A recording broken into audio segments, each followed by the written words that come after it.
plus tard possible. Mais avant ça, on va refaire un détour du côté de Colmar. Géraldine Dreyer, vous avez à vos côtés Monsieur Favaletto du Front National.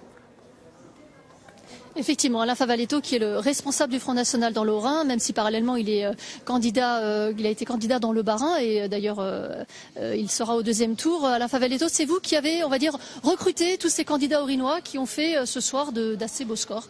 Oui, en effet. Alors, ce n'est pas moi tout seul, naturellement, c'est un travail d'équipe que j'ai simplement coordonné et après quelques difficultés initiales, nous avons eu relativement de facilité pour trouver... Des difficultés parce qu'on ne trouve pas forcément facilement des candidats? Non, c'est pas ça. C'est parce que la fédération a été relativement assouplie depuis environ 2 ans pour des raisons de retrait des précédents animateurs. Vous parlez du couple Binder qui Oui, ça, de Monsieur Binder, oui, tout à fait. D'accord, donc il a fallu un petit peu ressaisir tout ça.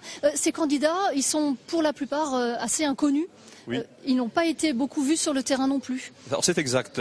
Les candidats sont inconnus parce que la Fédération 68, comme d'autres fédérations sans doute, vit un renouvellement de ses militants et de ses cadres qui sans doute se mettent dans le sillage de Marine Le Pen.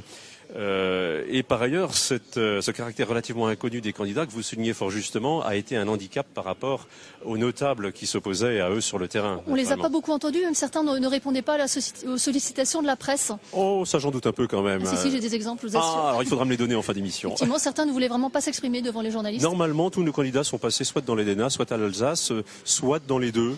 Vous étiez là, vous aussi, pour contrôler d'éventuels dérapages, comme il a pu y en avoir dans d'autres régions? Je n'ai pas un don d'ubiquité, donc j'ai fait en sorte de faire du préventif et du pédagogique, sans pouvoir malheureusement contrôler tout ce qui s'est dit.